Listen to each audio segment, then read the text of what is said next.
the Environment Partnership. I'll be starting off the presentation talking about green roofs, and then I'll hand over to Rod, who I'll let him introduce himself at that section, who will talk about blue roofs, and then we'll finish off at the end and we'll talk about blue-green roofs. Right, so hopefully that's not going to keep skipping forward. So a very quick introduction to sorry, just go back a second. Yep. So green roofs and blue roofs are part of what we would call sustainable drainage or sustainable urban drainage. So what we thought today is we'd give a very, very quick 101 on SUDs, the kind of rationale behind them, just in case people kind of need a refresher on that. And that helps kind of justify some of the things we'll talk about a bit later on. So here's a very basic graph from the SUDS manual, but it just kind of gives you an idea of what SUDS from a water quantity point of view is trying to do. So what you've got here is in the green curve, this is how much water comes off kind of areas of land after rainfall. You see the green curve's nice and kind of easy, nice hump to it. As rainfall increases over time, the amount of water increases up to a point and then it slowly drops off again. But what you can find with developments and what humans are very good at is putting in lots of hard surfaces into areas so water very rapidly leaves that area. You can see the blue curve here, it's much more squashed up. So the amount of water that leaves the site, it leaves a lot quicker and much more concentrated than the green curve. That can cause flooding in areas if you don't try and hold that back. And that's what SUDS tries to do, is hold water back. But very importantly, reuse that water for other purposes. It's not just sticking a tank in the ground so you can reduce the flow of water. You're actually doing something useful from an amenity and environmental point of view. And this is what that red line is showing, is that the amount of water that leaves the site might be roughly the same amount of water, but you're spreading it over a much longer period of time, so you're less likely to cause flooding downstream. So that's kind of a key ethos behind blue roofs especially, and partly behind green roofs as well. So SUDS manual is obviously excellent for going through all this stuff. It's about 1,000 pages long, so it's not a quick read, but there's some really nice diagrams in here. This is a really good one that just gives you an idea of all the different types of SUDS solutions you can get. This table doesn't actually have blue roofs in, but we're going to talk about them later. Okay, so that's the kind of a bit of rationale from a water point of view, but green roofs in particular can do so much more than just water. So this very crude diagram just gives an idea of some of these. So starting at the bottom left corner and going around anti-clockwise or clockwise, say. PV, photovoltaics, it's a bit of a misnomer that green roofs and photovoltaics are kind of mutually exclusive. They're actually not, and they work really well if you design them together. And I've got a slide on them later on, so we'll go into that. Provision of green space, that one's pretty self-explanatory. Where there wasn't green space, you now have green space, and that can work from a kind of very detailed point of view, like a park. You can create parks, or just physically green space being on someone's roof. You might not necessarily have access to it. Property value, there's been loads of really nice studies that have shown properties with green roofs on, especially properties that overlook other properties with green roofs on, have a much higher property valuation. Planning applications in a lot of situations, especially now, it can really help. On that as well, from a kind of, it's quite dystopic kind of view, I guess, but it actually is from a lot of studies that have shown workers who overlook green roofs or green spaces actually work harder, less likely to go off sick, etc. So companies may want to put them in maybe for less philanthropic reasons, but people are generally happier overlooking vegetation. Stormwater retention, we talked a bit about that. Green roofs are good as part of the system. They're definitely not the only solution, but they can hold water back and they can reuse it for vegetation. But they're definitely not the kind of the sole solution in a lot of situations. They can reduce noise and air pollution by physically dampening down and also physically absorbing pollution onto the vegetation. Cooling, they can make a massive difference in terms of individual buildings. They can cool individual buildings by acting as a giant heat thermal mass. They also evapotranspire, so that generates a film of water that can help cool buildings. And on a much bigger level, they can reduce the urban heat island effect if you have lots of these kind of systems. On a very individual level, they can actually reduce the amount of air conditioning use as well within certain buildings. That's from regulating the temperature inside, but then also making the air that the air conditioning units are sucking in a lower temperature. So they have to then use less energy to reduce that down further. And then there's a biodiversity angle as well of providing green space. So I'm going to give everyone a very whistle-stop tour of the different types of green roofs, because green roofs can have a bad reputation, and we're probably not the best in the UK at doing a wide range of different types. Are getting better, but it is still a very relatively young market. We've probably only been doing them in anger for about 20, 25 years. So there's still quite a lot to learn. But they've been around for kind of hundreds, if not thousands of years. A really good example is if you go anywhere in Scandinavia, they used turf. And this was turf that was literally cut from the footprint of the building. And they often used them partly due to a lack of other building resources, but also from a insulation point of view. What better in a very cold, windy environment than using thick, heavy turf that's going to maintain itself? Often these roofs would use things like birch bark as a waterproofing layer. If you go to any open air museum in Scandinavia, you'll see these buildings, and they're really nice to see just how simple they can be. And they really do tie the kind of buildings into the landscape really nicely. So that was kind of around for kind of hundreds of years. In terms of what we can consider modern green roofs, you can probably tie it back to maybe the early 1900s in a lot of German countries. And there was a type of building there, technique where they'd use tar roofs or gravel tar roofs. And that involved using tar as a waterproofing layer and then putting a ballast of gravel essentially on top. That would help protect the roof from UV and from wind. But what they found is that if you leave a layer of gravel on a roof over time, things drift into it and get established, soil gets built up, and 50, 60 years later, you can have these situations. This is a really famous example. I think it's in Austria. This is a covered reservoir. So it's a giant concrete tank. And it's now a ridiculously protected site because there's some really, really rare orchids that have just naturally colonized on this site just through it physically being there.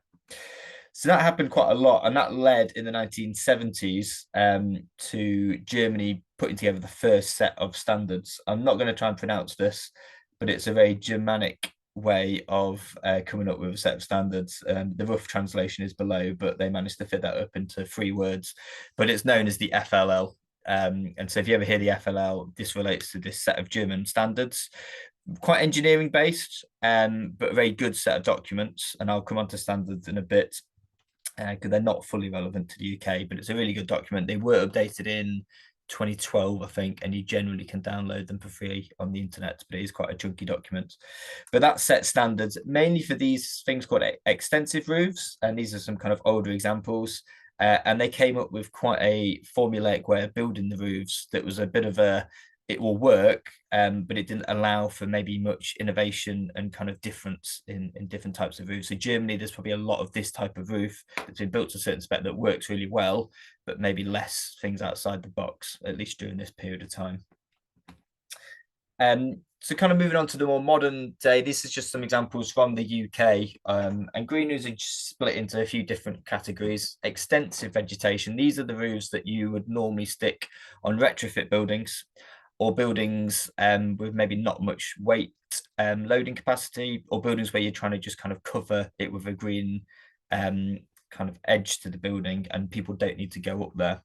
So top left, these are kind of the workhorse of these types of roofs. This is a plant genus called sedum. They're really good. They're really hardy, often found in coastal environments. They're succulents. They have the ability to withstand really heavy droughts. Generally pretty bulletproof, but people do sometimes find ways of killing them, which is always a bit disappointing. But they can look really nice. They do flower really nicely. But probably relatively limited in what they can provide for all those services I kind of talked about earlier. They'll do all of them, but they'll only do them to a certain extent. Turf roofs, I'm a really big fan of turf roofs in Scotland. I think this is in Scotland or some in the Hebrides visitor centre. Really nice ways of tying buildings into landscapes and just using what was there. So from a footprint of vegetation take of the building, you're basically not taking anything. And then moving down the wildflower mixes, this is probably straying into more semi-intensive territory, so a little bit deeper. And this is where you start to experiment with more kind of flowers, perennials, a lot of annuals as well. Those 2 particular pictures were taken on a school, Sherwood School in Sheffield, where I did a lot of my research when I was at university. And that was the first nature reserve in England that was on a school. So the school roof was a nature reserve. So a really nice example of what you can do if you think a bit more outside the box. And then going all the way to the other side of the spectrum is intensive vegetation. And I really like this slide. It gives people an idea of what can be done. And I think often people don't think of these systems as green roofs, but they are. They all provide rely on exactly the same build-ups and technology. Just a lot of people don't realize they're on a roof.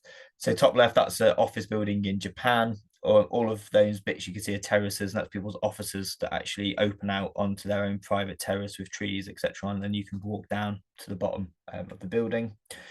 Top right, this is kind of a standard intensive roof podium, where a lot of people walking on there just wouldn't realize that. I think it's on top of an office block or a housing development. Bottom left, you can see trees. You can really play around with trees quite nicely. And then bottom right, in America, New York in particular, there's a big growth now of urban food growing. So just literally having farms on top of buildings. And again, same kind of build up. So talking of build-ups, I haven't done any detailed sections because they are relatively straightforward and quite similar to the ones that Rod will show later. But generally with green roofs, the deeper the substrate you go, the more things, more wider plant pellets you can get away with. And there's kind of minimum guidance for certain pellets, which I'll come on to in a bit. In terms of what you would have normally, and starting on the drawing on the right-hand side, you'd have the building slab, and normally you'd build up from that. So usually there'd be some sort of roofing membrane or waterproof layer, and then anything above that would count as the green roof. So you might have a protection fleece, and that just protects that waterproof layer, mainly during the construction period. You'd have a drainage layer often. Some smaller domestic roofs on all my sheds at home, I haven't put a drainage layer in, but it's a bit of a nice way of just raising all of that substrate off the actual deck of the roof and gives a bit of an air gap underneath the water to move kind of left and right. And it does actually add a small bit of extra storage as well. You then have a filter layer above that drainage layer to stop any of the soil or substrate moving through it. I will use the phrase soil and substrate interchangeably. Soil is technically incorrect. It's just people kind of understand a bit more. But the bit that you grow plants in is a artificially created growing substrate or growing media, and that's often where people get things wrong. You don't want to just chuck topsoil up there. That is the kind of the wrong way to go, and I'll go on to that in a bit. So generally the manufactured materials made out of lightweight aggregate. You're trying to achieve a balance of rapid water infiltration, but you don't want it to drain too quickly because obviously the plants won't have anything to grow. Some organic matter, but you don't want too much because if you're going to make the plants grow loads, you're going to have to go up there and cut them more frequently. So you're on a bit of a knife edge, and you don't want lots of weeds coming in. So you want the system to be a little bit stressful, so stuff is not kind of just blowing in and growing willy-nilly. Above that, you may have an irrigation system. I'll talk about that in a bit. And then you have your vegetation on top. So a very simple profile, but one that you can actually specify changes in a lot of detail. I think a lot of people don't realize this. It isn't always the case of specifying an off-the-shelf system. You can have differences, maybe differences in substrate types, substrate depths, or even vegetation types. You could do all of that in relatively small areas on the same green roof. So on to the kind of hard bit of it, and this is probably what a lot of people do see, especially on commercial buildings, and that kind of one-size-fits-all model. This is often what happens, and these will often be specified systems. An architect might specify them, doesn't really know what they're specifying them, go to a company, they do a system, job done, tick, we can all move on. But unfortunately, without kind of understanding the needs or the local climate of a green roof and the needs of the vegetation, you can end up with systems like this. So top left, it will be a cedar mat system that's been probably put down in the middle of the summer, no irrigation provision allowed. And 3-4 weeks later, what you get is everything crisping up and dies. Bottom left, this is a project I do a lot of consultancy on green roofs that often don't work, and it's trying to understand why. The best tool I can take with me is probably my ruler, because actually substrate depth is often a good indication of how good that roof's going to be. This particular roof wasn't built to spec, substrate was too shallow, but then we did some additional tests, and actually we found out the substrate had a really, really high level of zinc in it, which is not something you'd ever expect. And so we tested that, and that's kind of became quite a convoluted project because these are things that people just don't kind of realize could be an issue to the plants. And then bottom right, this is a nice example of just what shade can do. And yeah, surprise, surprise, you stick plants in these kind of really shaded environments. This is what can happen. So just to kind of reiterate some of my points about substrate, this is what my particular research was on. So I like to spend quite a bit of time on this because it's often misunderstood by people specifying just how important this bit is. If you get this bit wrong, all the other bits that I'll be talking about and Rod will be talking about just won't happen as effectively as they could be. So this particular study looked at the growth of some sedum plants in America. And they planted them at 4 different depths, or 3 different depths, 4 centimeters, 7 centimeters, and 10 centimeters. And they measured how quickly they established over a 3-year period. And you can see the turquoisey kind of line, 4 centimeters. They do get well established after 3 years, but they do take their time to get there. And then you go up to the 7 and 10 centimeters, not a massive difference, and they're much quicker at getting up to that establishment period. And that's for these types of systems. And in the UK, we have guidance that says 80 millimeters or 8 centimeters is about as shallow as you want to go. And then you probably want to go above that depending on your vegetation types. You can see here there's a bit of a cutoff point, and there's always a trade-off. But generally, what you find is the deeper the substrate, the more resilient that roof will be in drought periods or cold periods or very wet periods as well. And going below that kind of minimum depth is very, very strongly discouraged.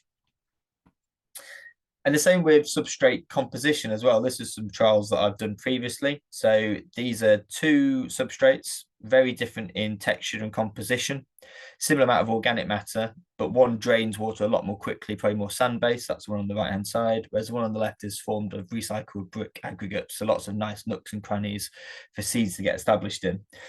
We put some plug plants and also some seeds, both in at the exact same time, and just left it to it. This is up in Yorkshire, so you get quite a bit of rain in Yorkshire, and you can see the one on the right just did not get established, really not happy at all.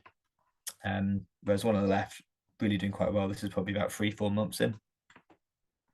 Tom, can I just interrupt? Brian's asked a question relating to your previous slide. He's asking, why does the coverage drop of between 100 to 150 weeks?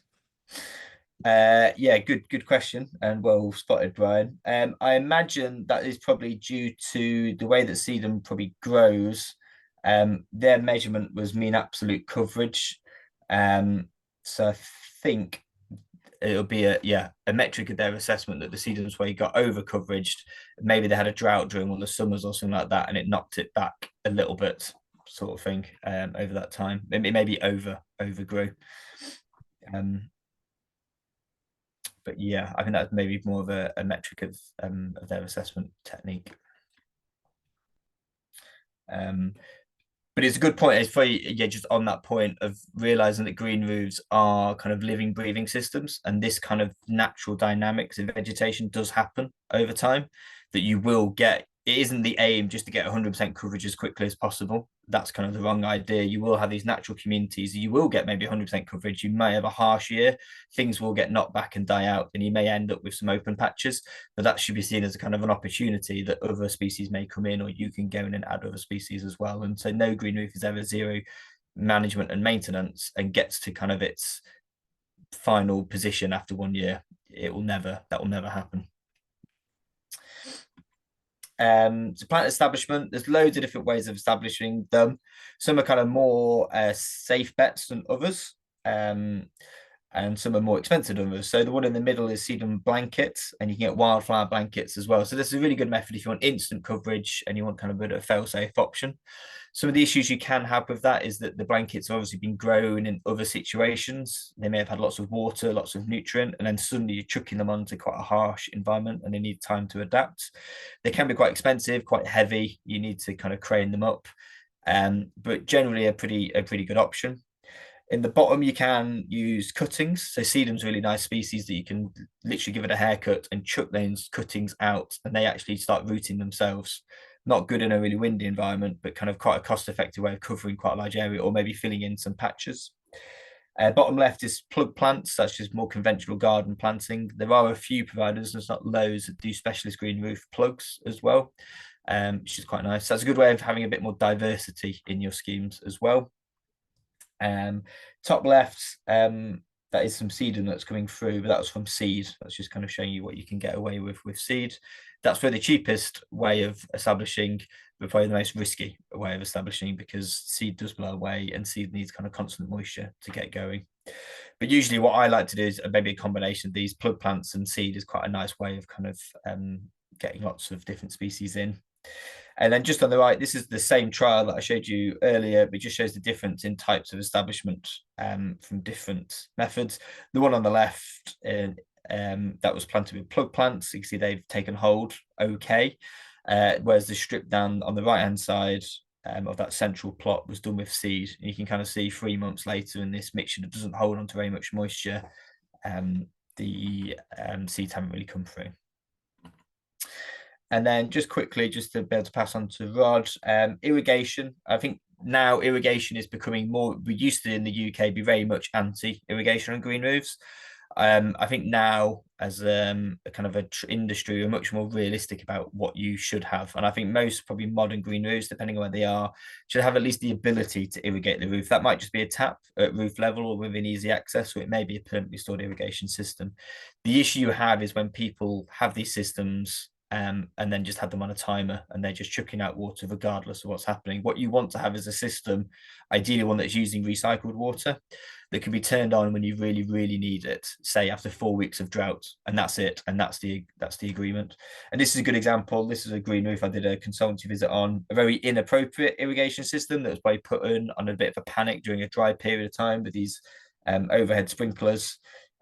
Really bad coverage, and they'd been on a timer, and botanically, and you can see on the bottom image, you can kind of see the difference that made. That system was just on irrigating constantly, and so you've essentially just encouraged loads of grasses to grow there, and all your flowers which don't want that really wet conditions have just gone. And so it's really bad use of irrigation. Biosolar, so the reason for that they work really well together is, one, you can actually use the substrate as ballast for the solar panels. So that picture on the left, you can see they're just these giant trays that the solar panels are connected to. If you put enough substrate down, it holds them down. So you don't actually have to start penetrating the roof deck, which saves a hell of a lot of work during the installation.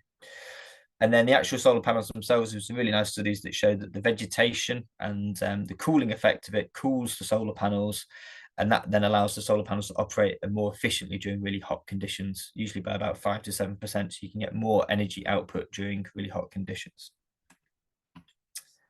And then just finishing off on a couple of standards. If anyone's not aware, there is an organisation which I'm a board member of, and Pluvium also a member of, called Grow, the Green Roof Organisation. We're the UK's trade association for green roofs. And there's a set, we do various things, sign up to our mailing list. But one of the things that we do is we've written the code of best practice for building green roofs. It's about 50, 60 pages long. It's free to download off our website. So I think anyone should probably just have that if you are designing these sorts of systems. And it's a good document to quote if you don't think that the design that's been done for you is right. You can quote these as actual standards. And then just to add that on, I don't know if how much people are aware of things like the urban greening factor. This is something that's very big in London now, is likely to happen in most UK cities going forward. And this is where new developments have to have essentially an average score based on how green they are. And so green roofs are a really nice way of bigging that score up. But one of the things that the metric does actually talk about is, and if you look on this table on the right-hand side, is that green roofs which adhere to the GROW code actually score a higher level of points than green roofs that don't, because the assumption is that if you don't adhere to the GROW code, the green roof is likely to fail in the future and therefore not be green.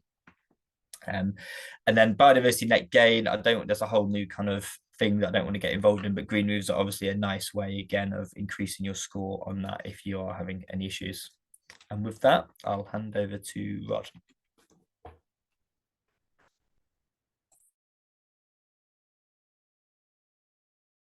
Oh, Rod, you're on mute.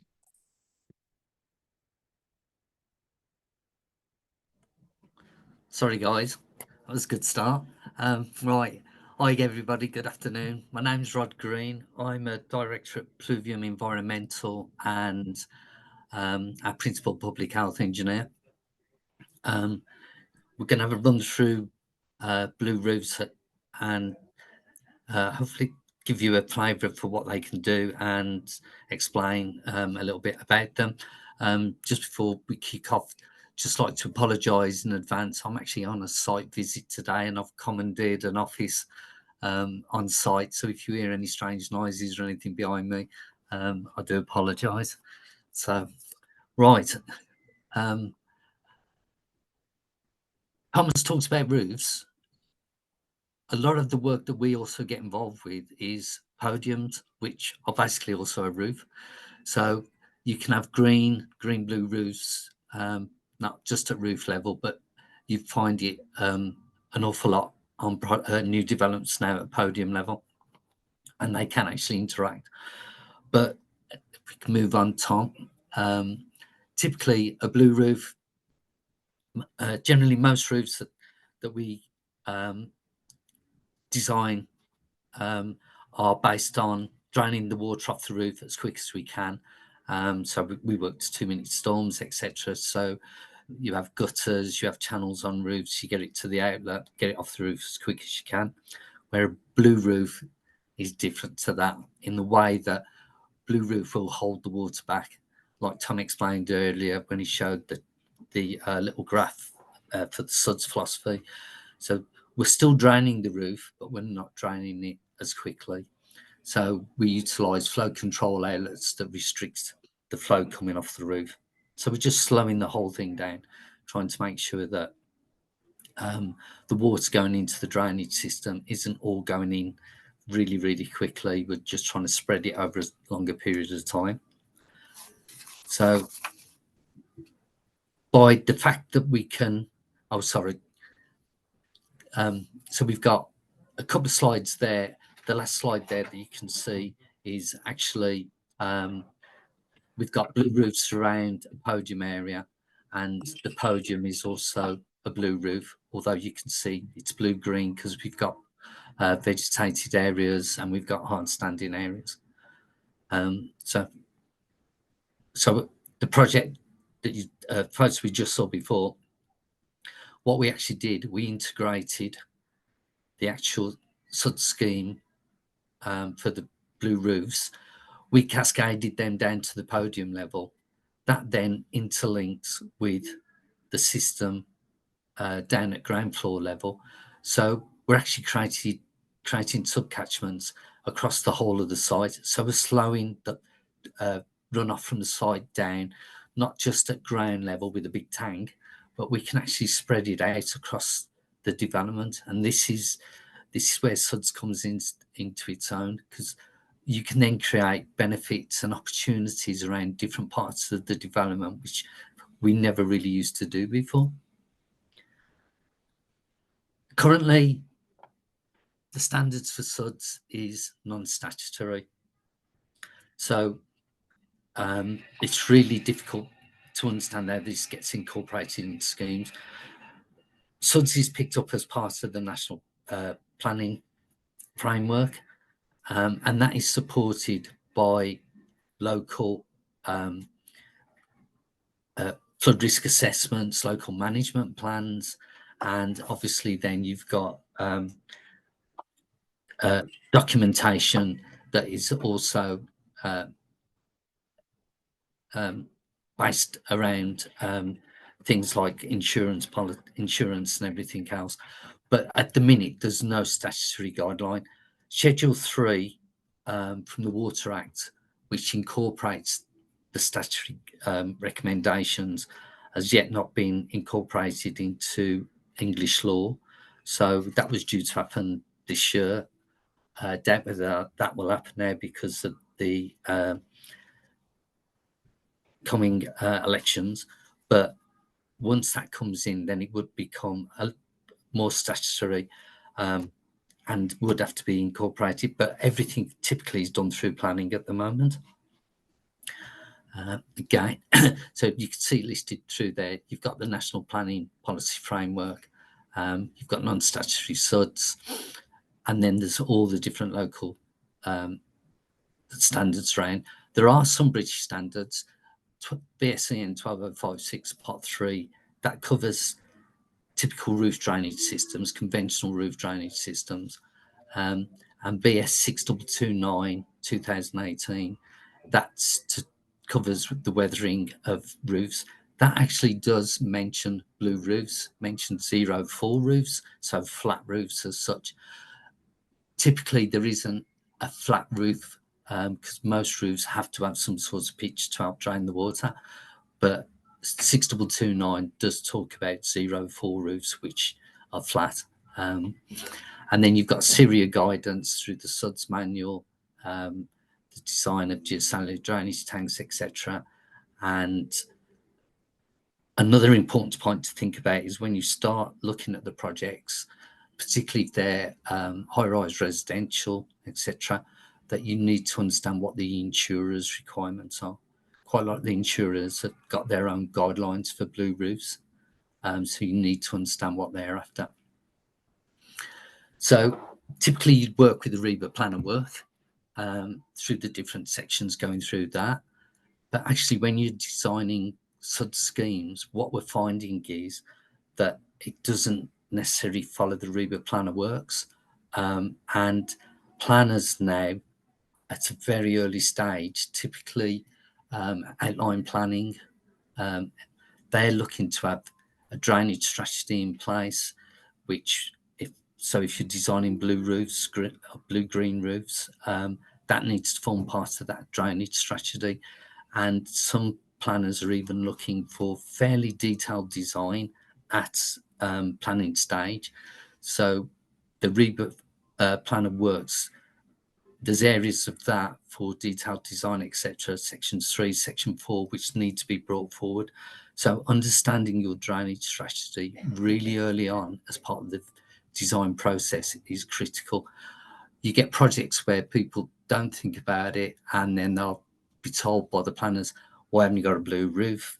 Why haven't you got SUDS involved? And trying to retrofit that design into a system that's already fairly detailed design can be really, really difficult, particularly when you're looking at the depths that you might require for storage, where you're looking at, if you want a green roof, the depth of your substrata and your build-ups, and then you look at your thresholds in the areas where these are going. So it's something that needs to be thought of really early on as part of the design process. As Tom said, there's different ways of creating storage on a roof. Typically aggregates, soils. You've got geocellular type of tank systems, compensated reservoirs and drainage boards. All these will offer different storage capacities, so different void ratios. So typically your aggregates are around 30%, soils can be as low as 5-10%. Geocellular type units, typically around 90, 94, 95%. Compensated reservoirs, drainage boards, they can be lower, but they can, depending on what type they are, offer up to about 80, possibly 90% void ratio. So that's the amount of area that you can actually store water on a roof. So if it's 100 mil deep and you've got 90% void ratio, then you can actually store about 90 mil of water. So once you've started working out what your system is, you then have to think how that will integrate within the actual design. So what's your roof makeup? What type of roof is it? What's the weathering? What are the warranties on the weathering? What are the thresholds and that around the roof that you've got to think about? Structural engineering, really important. Not only the weight of the actual soils and type of storage system that you're using, but what's the roof being used for, or the podium being used for. So structure is really, really important. It needs to be built in really early on.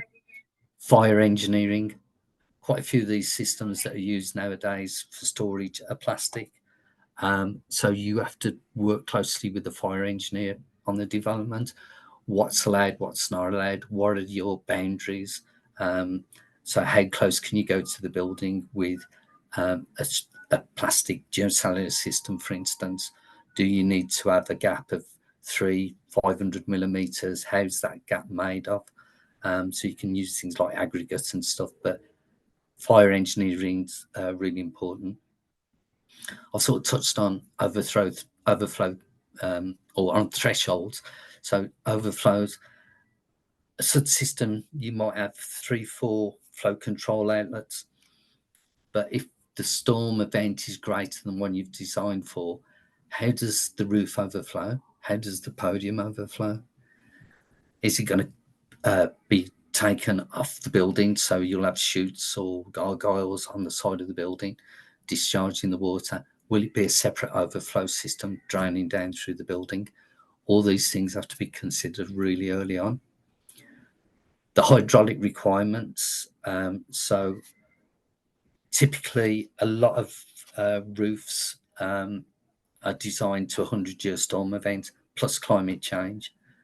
So what's the climate change for the region that you're working in? You need to have you need to work that out, which you can find off the government website quite easily. What you then working through your hydraulic requirements. So typically you'll be looking at possibly a 2-year, 10-year, 30-year, 100-year storm plus climate change. So all that has to be considered. And then once you've got that information, you can then confirm the type of outlets you're using and the overflow system you need. Sorry, Tom, can we go back on the previous slide? Calculations then have to be carried out, hydraulic calculations for the attenuation design. And this isn't a straightforward design. Most of them now are done on computers, on the computer, obviously. So we've got programs, different programs. So there's 2 or 3 different systems that you can use, different programs that can be done for designing a blue roof. But you need to follow certain protocols to make sure they're designed properly.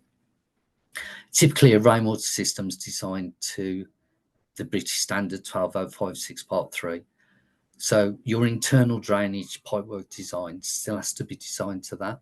So the blue roof system has to marry to that design, so that your pipework system is functional. And then you have to think a lot more about maintenance. We got flow control outlets. Some of them can be quite small. So it's making sure that fire maintenance is considered at a really early stage. There's then different types of roofs. You've got cold roofs. Typically, you'll get these at podiums where there's no insulation involved. So you've got your storage sitting on top of your slab with your substrata and your finishes, etc. We've got then, if you can click on Tom, please. You've got a warm roof where you've got insulation above the structure, and then your weatherproofing, your waterproofing sits on top of the insulation, and your roof build up above that. And then you've got what we call an inverted roof, where your weathering actually sits at the slab level, and your insulation and your blue roof system, well, blue-green roof system sits above that. So it's understanding what type of system is being used for the building at really early stage is important as well. You then have to think about the type of products you're going to use, what system you're going to use, things like structural integrity. Have you got transient loadings? Need to check the product testing. Are the systems stacked? How are you doing jointing? Because certain of the systems, you need to make sure that the geomembranes are not just overlapped, they're actually jointed properly, so you're getting sealed systems. Looking at the hydraulics, how the hydraulics work, how the overflows work. If you want to forward, Tom, please. Go back one. Oh, sorry. You've then got flow control. Flow controls are really, really important for blue roofs because they are what's slowing the flow down coming off the roof. And these will typically be orifice type placed controls. And you can have them, as shown there, they can be vertical units that are sitting flat on the roof, or you can have side outlets through parapet outlets, orifice type outlets. There's quite a few on the market now. You need to choose the correct type of flow control that you're using for your system, and then how you're tying in your overflows into it. And so that's really important to get that sorted out quite early on in the project. You need to consider treatment. So typically for most roofs, it's just going to be filtration. But if you've got podium areas, you might have access for fire tenders, for units, MUPs, etc., different types of units for maintenance. So will there be hydrocarbons that need to be considered when you've got the machinery on the roof? That has to be taken into consideration, as well as access. You need full access to the system. And if that's buried in areas because you've got green roof sitting on top of your blue roof, then you need inspection points. You need to be able to maintain areas. You need to be able to maintain your flow control outlets, your overflow outlets, and any connections coming to and from it. Calculations and modelling, as I've said, there's 2 or 3 different ways it can be done, but once you've decided on the system that you've chosen, it's really important then to carry out the right type of modelling for the different year events you want, and make sure that the modelling that you're doing is taking into account whether it's singular roofs or whether you're cascading from one roof to another. And that's really important. The picture on the side there, I've put that on purpose. We'll talk about it in a couple of slides' time, but just look at the roof areas on the raised buildings, and you can see the grassed areas there are drier than what's down at the podium level. And I'll come on to that shortly, but basically the areas up on the upper roof levels have got no passive irrigation.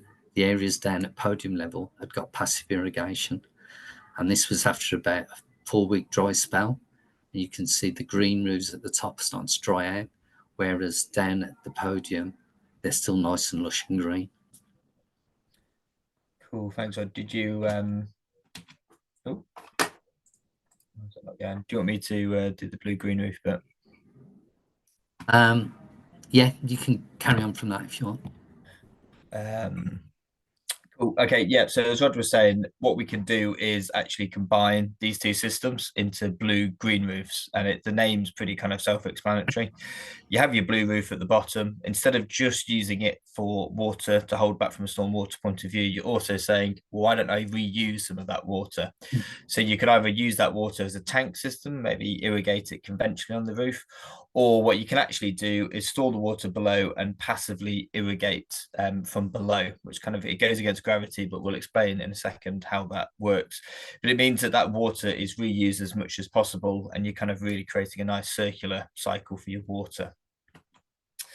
So passive irrigation works. This is a permavoid system. There's a couple of other products on the market which do the same sort of thing, where water wants to go from an area of high concentration to an area of low concentration. And it has this really nice sticky ability to kind of hold onto itself. So as one water particle moves upwards, it kind of almost gives a hand to the water particle below it and pulls it up.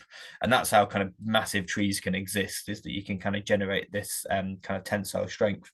So the way these systems work is that geotextile we talked about before that separates the drainage layer, or the blue roof layer, from the substrate wants to absorb water. You have these cones in the geocellular system that also want to absorb water. So all that water is going into these, and it wants to go from this area of really high amounts of water into the substrate above it, which is drier. And so that's how you get passive irrigation, and you can get height gains of up to kind of 0.5 meter in some substrates, but typically about 100, 150 millimeters. And then what happens is when it rains and that substrate gets too wet, there's basically more water there, more pressure. So the water then goes back the other way into the blue roof. So water can go both ways depending on the situation, and hence why it's a passive system. So it can work really nicely. And as Rod was saying on that previous slide, it just shows the difference in really long droughts in terms of how plants survive. And then this is just a nice picture just to kind of show it in action, in essence. So the blue area, that was all irrigated from below using blue food dye with the passive irrigation. And then I then did is I emptied the geocellular system at the bottom and then put clear water in there. And you can see now there's plumes of water emerging from that tank from below. One of the things that this system actually does show quite nicely is we actually got two different substrates in there, and we layered them up and compacted them between the two. We didn't get a good mixing between the two. You can see that irrigation zone has hit that one and it's created a capillary break, and it doesn't want to jump back up again. So these are kind of things you have to start being careful about when you get to this next level. And then just to kind of add to that now, what we're seeing is more smart systems being started to be installed.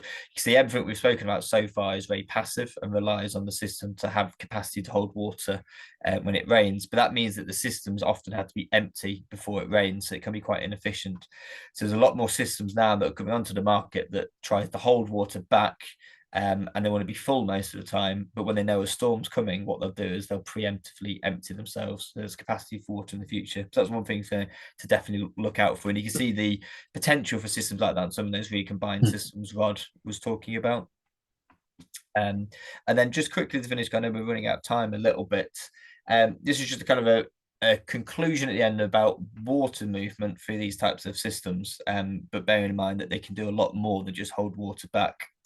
But you've got extensive green roofs, and they do an okay job. But in all honesty, if your main driver is to hold water back, an extensive green roof isn't going to be your obvious solution. They let a lot of the water through; they get saturated quite quickly. An intensive roof or somewhere with a lot more substrate, obviously there's more capacity there. They will hold more water back, but they still get to the point when they will become saturated. A blue roof, as Rod was saying, works really well, but can be quite kind of functional and one-dimensional unless you think about incorporating other things to it. For example, a blue-green roof, and so that can reuse the water, and you can probably get less outflow. But then these smart systems can make a blue-green roof even more efficient, because you're not having this trade-off between volume for storage from a stormwater point of view and volume from an irrigation point of view. You're basically combining the two of them together, so it becomes a lot more efficient. But then finally, you can actually integrate these kind of blue-green systems, do what Rod says, and integrate it into the ground SUD system or other SUD systems. That's when the system gets super efficient, because all that water is then cascading down and being reused in different situations. And then, Rod, should we leave it there? I'm just aware of time, and yeah, we're leaving a bit of time for questions. So I'll just skip this next slide, but basically saying, yeah, lots of different options in addition to water with these types of systems. And then here's some, I'll leave this slide. Here's some lovely projects that Pluvium have been involved with in the past of blue-green roofs. That's cool, actually, because I was going to ask, when you showed the one of the slides when you had the office block in Japan, I was wondering, are there any similar examples in the UK of such a grand schemes? And obviously we can see some here, which is cool. Thanks for that, guys. Really, really interesting. I mean, just on I didn't even, again, going back to the early slides, when you were talking about some of the benefits, I didn't realize that you wouldn't have to cool on air conditioning so much with the use of a roof. And also, we saw the example of the Scandinavian properties, that there was a church, and then even your illustration that was in the center of one of your slides that had a pitched roof. I'm assuming green roofs can have pitched roofs, or they obviously at an angle, but blue roofs have got to be flat, presumably, or is that completely a wrong assumption? Blue roofs can be on a pitched roof, but it's a lot more difficult to design because you have to stagger the storage as you're going down the roof, so they become a lot more problematic. They are much more functional if they are on a 0-4 stroke flat roof. A lot more easier to manage and to control, and they work a lot better as well with things like passive irrigation, etc. Yeah. Okay. No, that makes sense. And then in terms of we like Tom said, we're just running out of time. But in terms of one question, I mean, what are the 2 or 3 key things that people should bear in mind or think about when designing a green or a green blue roof? So I go first. A green roof. First point is why you're putting it on in the first place. And actually work backwards from that. The amount of green roofs that just get specified because it's a nice thing to have, but you work that bit out, and then I think everything else should follow. Second, as Rod was saying, can you incorporate it into kind of water harvesting or drainage systems? And the third one is depth is kind of critical. If you make it as deep as possible, you're not only thinking about the climate now, you're trying to think about the climate in 30 years' time as well. Cool. Yeah, because I saw on when I was looking at both your websites, I mean, the idea that there is this one size fits all approach clearly doesn't exist when you especially when you sort of look at some of the issues and the examples of green roofs gone wrong. Yeah, exactly. Oh, I don't know if we've lost Rod. No, I mean, Rod's just had enough. He's just got no. I'm sure he's got a technical issue. But yeah, he's managed to leave the call. But no, that was really interesting, Tom. Actually, I think thanks for that. Thanks for everyone that was that joined the call today. This session's being recorded, so I'm going to upload it. And are you okay to share the presentation as well? Because there's a hell of a lot of information on there. Is that something that you're happy? Yeah, it should be. I'll check with Rod. That should be fine. And if anyone's got any questions, yeah, we tried to cover a lot in that presentation. But if anyone's got any specific queries, please just get in touch with us. Yeah, I'll put your details up on the post when I upload the recording. But that was fantastic. But no, thanks for everyone for attending. And Tom, yeah, I'll email Rod and I'll say thanks. Can you hear me, guys? Oh, you're there. You're there. Cool. Yeah, I don't know what's happened. I've lost the camera, but yeah, sorry about that. Cool, fantastic. No, we were just finishing off. So no, thanks for joining the call. Really appreciate it. And yeah, looking forward to seeing everyone on the call next week. Cheers then, guys. Brilliant. Thanks, everyone. Thank you. Cheers. Bye-bye. Bye.